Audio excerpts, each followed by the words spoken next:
नमस्कार शेतकरी बांधवांनो, यशवंत डाळिंब शेतकरी आपल्या या यूट्यूब चॅनलवरती सर्वांचं स्वागत आहे।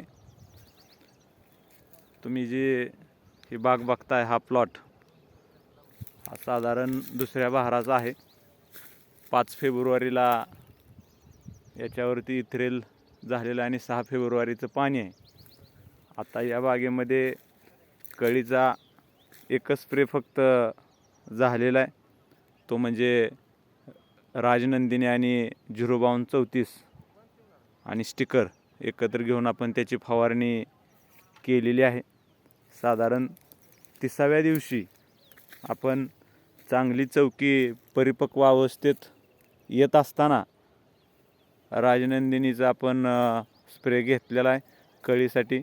तुम्ही बघू शकता या ठिकाणी काही प्रमाणात नर आहे आणि मादी पण आपल्याला कळी लागलेली दिसून येते।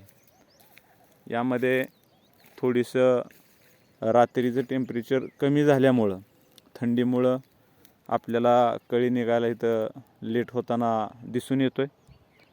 राजनंदिनी आणि त्याबरोबर 05234 किंवा बोरॉनचा जरी स्प्रे घेतला तरी आपल्याला कळी चांगल्या पद्धतीने मिळू शकते।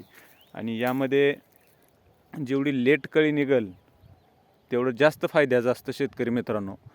जेवढ्या लवकर आपल्याला इथ्रेल नंतर कळी दिसते बाग फुटून आल्यानंतर, अशा वेळी बऱ्याचदा त्यामध्ये आपल्याला नराचं प्रमाण मोठ्या प्रमाणावरती दिसून येतं।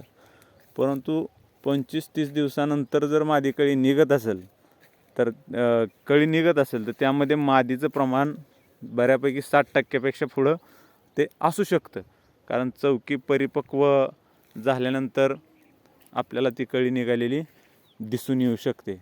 त्यामुळे आपण साधारणपणे 30 दिवस झाल्यानंतर याच्यावरती राजनंदिनी आणि 05234 चा स्प्रे घेतलेला आहे। आणि ड्रिपमधून आत्तापर्यंत तुम्ही जो बघताय हा प्लॉट, या प्लॉटला साधारणपणे फॉस्फरिक ॲसिड 5 लिटर सोडलेलं आहे। त्याचबरोबर मिलांज मायक्रोन्यूट्रंट 2.5 किलो आणि आवार्ड 1 लिटर अशा पद्धतीनं आपण त्याचा स्प्रे ड्रिपमधून आपण ते घेतलेलं आहे। आता यानंतर 60-20 5 किलो 1 एकराला आपण ड्रिपमधून दिलं पाहिजे। आणि त्याच्यानंतर थ्रिप्ससाठीचं पण नियोजन करावं लागणार आहे। जर पुढचा हात आपण जो घेणार आहे स्प्रे, तो थ्रिप्ससाठीचा असणार आहे। बुरशीचा त्याच्यामध्ये आपण कॉम्बिनेशन करणार आहे। त्यावेळेस आपण परत अजून नवीन व्हिडिओ बनवणार आहे आणि त्याविषयीची माहिती देणार आहे। या प्लॉटमध्ये जे आपलं शेड्यूल असणार आहे ते कंटिन्युअसली आपण आपल्या यूट्यूब चॅनलवरती त्याची माहिती शेअर करणार आहे। तर 30व्या दिवसापर्यंत 25 दिवसापासून पुढं तुम्ही कळीसाठी राजनंदिनी आणि त्याबरोबर बोरॉन असेल, 05234 असेल किंवा मायक्रोन्यूट्रंट असेल याचा वापर करू शकता।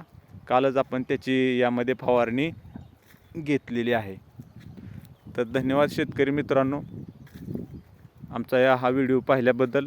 त्याचबरोबर आपण लाईक करा, शेअर करा आणि सबस्क्राईब करायला विसरू नका। धन्यवाद।